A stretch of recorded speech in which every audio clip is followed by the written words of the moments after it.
then in the Middle East, I'm sure many of you are aware of the attacks against gay men in Iraq. Human Rights Watch released a 67-page report documenting extrajudicial executions, kidnappings, and torture of gay men in Iraq. And the HR report was titled, "They Want Us Exterminated, Reports Iraqi Fears About the Third Sex and the Feminization of Men." I was also recently informed about another HRW report recently published on LGBT rights in Iran, and that's titled, "We Are a Buried Generation." This report, I believe, was also supported by the International Gay and Lesbian Human Rights Commission. I haven't seen this report, but I'm going to look for it. And again, it's called "We Are a Buried Nation," and focuses on Iran. All right. Let's see.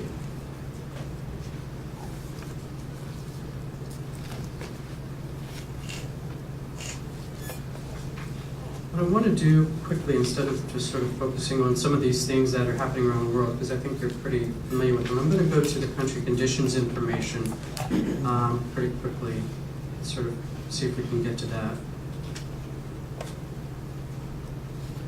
This is helpful, though. This is, I wanted to put out a slide about the research methodologies that we use.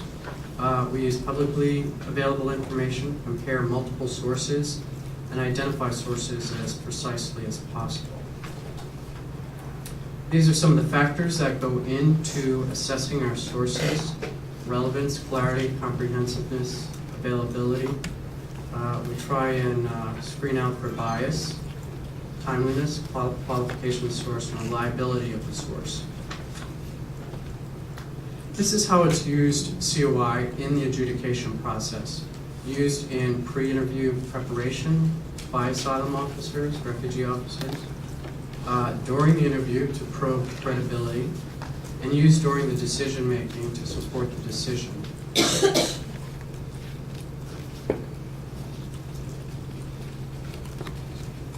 Here are some search terms. I put those in just in case it might be helpful to you when you're looking for country conditions information. You want to use as many search terms as possible. And these are, again, this is not an exhaustive list, but helpful when you're searching, say, various databases such as Red World. You might, again, want to use as many sources as possible, many terms as possible. All right, sources for country conditions information. These are some that I turn to. The adjudicator bodies for the UN, reporting bodies, International Covenant on Civil and Political Rights, Inter-American Court on Human Rights, European Court on Human Rights, State Department. Many of you know that the State Department is charged with reporting on the status of LGBT people, and it's getting better and better each year. And I would certainly encourage you to use that as a really jumping off point when you're looking for country conditions information. It's not exhaustive, it's not as detailed as you'd like, but given the problems with finding good country conditions information, there really is no probably better source to start off with, at least, than the State Department's annual country reports. And then, of course, human rights organizations do a lot of reporting. I wanted to talk very quickly about this resolution that just passed last week. I don't know if you're familiar with it, but the UN Human Rights Council passed a resolution on LGBT issues.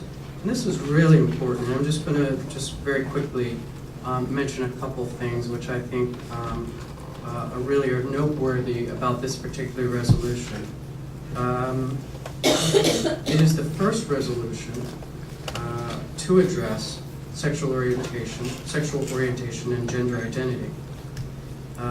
It is a resolution that has the backing of the Council, and it's not a statement. And there needs to be a big, I think, separation with understanding what a resolution does in comparison to a statement. Statements really do have the full backing of the UN and the body, and they ask the UN to do something.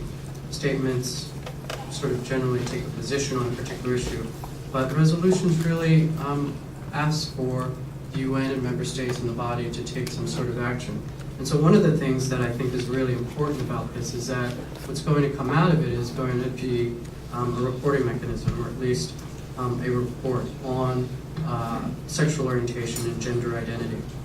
The inclusion of gender identity is really important because it acknowledges the vulnerability of trans people, and this is kind of new. We really haven't seen this before. So again, I encourage you to take a look at this UN Human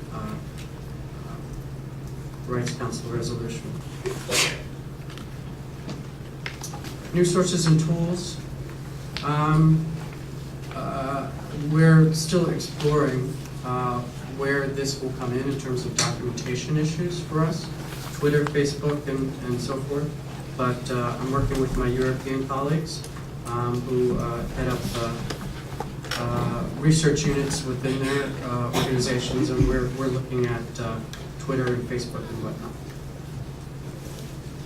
And then finally, I just want to touch briefly on the Universal Periodic Review. And again, I see that as a really important source for the